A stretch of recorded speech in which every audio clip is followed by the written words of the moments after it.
দুঃখের সাথে বলতে হয় যেটা আমাদের অনেক আগে আসা উচিত ছিল, সেটা আমরা বিভিন্ন কারণে বিভিন্ন ব্যস্ততার কারণ আসতে পারে বলে আমরা সুবিধা অত্যন্ত দুঃখিত।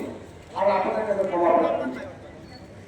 আমরা আশা করি অর্থনীতি কর্তৃপক্ষ সদয় হবে, কারণ তারা বলতে আমার তারা বিশিষ্টের দোষর, এই দোষরের কারণে আজকে এই অবস্থা কিনা আমি জানি না। আমরা চাই অতি শীঘ্রই শ্রমিকদের ন্যায্য দাবি।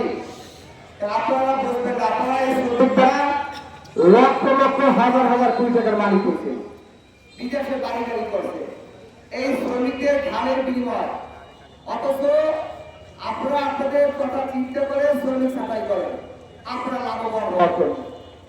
একজন শ্রমিক আমরা সবসময় চিন্তা করি যে আমার বয়স যত 60 বছর হবে, আমার ধ্যান ধারণা থেকে 5-10 বছর আগে যে আমি কি করবো।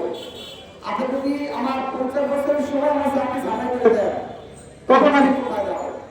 এটা মালিকের স্বার্থের জন্য লাভবান হওয়ার জন্য যারা পুরান শ্রমিক, পুরাতন শ্রমিক তাদের যখন বেতন 30,000 টাকা বা 35,000 টাকা হয়, তখন মালিক তখন চিন্তা করে যে আমি ওই টাকা দিয়ে 3জন শ্রমিক আমি আবার নিয়োজিত করতে পারবো।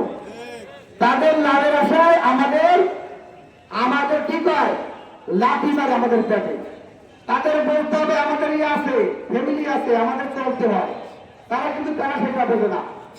আমরা উদাত্ত আহ্বান জানাবো অবসরের কর্তৃপক্ষকে, আপনি যদি ন্যায্য দাবি না নেন, আমরা কিন্তু কঠোর থেকে কঠোর আন্দোলনে চলে যাবো। সিদ্ধান্ত হওয়ার কথা, যদি এই সিদ্ধান্ত ব্যর্থ হয়, এখানে যারা দায়িত্ব আছেন সবাইকে নিয়ে, শুধু শ্রমিক, এলাকার জনগণ, বরিশালের জনগণ নিয়ে সব আন্দোলন করে দেবো ইনশাআল্লাহ। আমি বেশি বক্তব্য রাখবো না, কারণ যারা এই আন্দোলন সংগ্রামে নিয়োজিত, সামনে আমি দেখছি এখান থেকে যাই যে 10-12 করে আন্দোলন সংগ্রাম করছে, না খেয়ে আছে। তারা যদি না বলে শ্রমিকদের বিষয়, তারা বলবো কি মালিক পক্ষ কিন্তু তাকে 5 জন তুলতো, শ্রমিকরা কিন্তু হাজার হাজার, তারপরে কিন্তু আমার দাবি তাদের মানাইতে পারি না। এর কারণ কি? শ্রমিকরা আমরা ঐক্য থাকি না, শ্রমিকরা আমার টাকার বিনিময় বিক্রি হয়ে যায়। অতএব আমরা সবাই ঐক্য থাকবো, যতক্ষণ পর্যন্ত দাবি না দেওয়া হবে আমরা রাজপথে থাকবে। সবাইকে ধন্যবাদ জানিয়ে আমি আমার সংক্ষিপ্ত বক্তব্য শেষ করলাম।